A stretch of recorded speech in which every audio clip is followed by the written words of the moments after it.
Salut à tous, un plaisir de vous retrouver aujourd'hui. Je vais juste vous parler rapidement d'un petit livre que je viens de lire pendant ce mois de novembre. Oui, bon, j'ai pas lu grand-chose, de toute façon vous l'avez remarqué puisque j'ai quasiment pas fait de vidéo. Mais le problème n'est pas là. J'ai lu quelque chose et je vais partager un peu le résultat. Bon, je filme d'une façon différente et je n'arrive pas à regarder l'objectif en même temps que je filme. C'est assez gênant. Mais bon, on va continuer quand même. Donc, qu'est-ce que j'ai lu? Hop, je vais essayer de l'attraper. C'est celui-là. J'ai lu La ménagerie de papier de Ken Liu. J'en ai entendu parler depuis un moment de cet auteur. Il a gagné des prix et compagnie. Bon, ça veut rien dire. Mais j'ai quand même voulu me faire un avis. Et j'aime bien commencer par des nouvelles. Je trouve que c'est sympa de voir comment un auteur gère les nouvelles. Parce que les textes courts, c'est pas la même rigueur, c'est pas le même travail littéraire.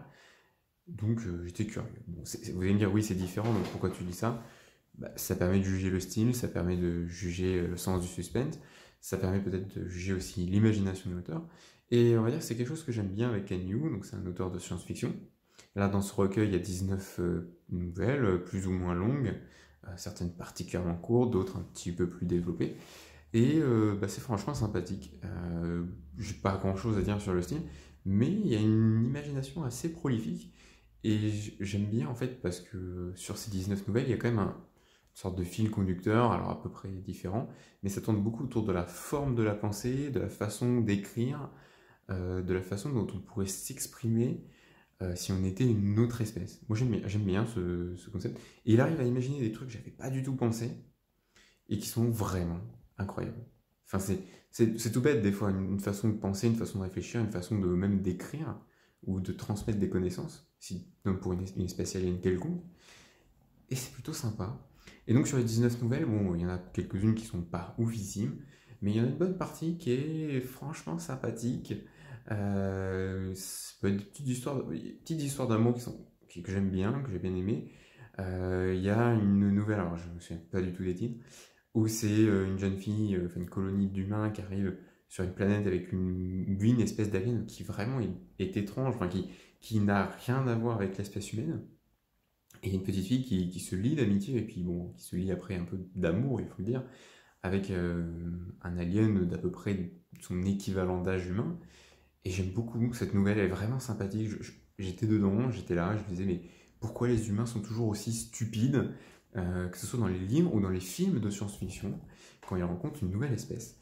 Bref, des nouvelles fort sympathiques. La ménagerie de papier, c'est aussi le titre d'une des nouvelles. Et oui, c'est une excellente nouvelle aussi. J'ai beaucoup aimé. C'est sur l'amour maternel, sur un manque de... C'est pareil, je trouve que c'est un raisonnement autour de la communication, une communication qui ne s'est pas faite entre l'enfant et la mère, ou qui s'est faite à un âge, mais qui n'a pas perduré, et la mère, ça l'a détruit, de ne pas pouvoir conserver ce lien avec son fils. Bon, voilà, en somme, je vous conseille de lire ce recueil de nouvelles si vous voulez découvrir Ken Liu. J'y retrouve une bonne imagination, comme je l'ai déjà dit.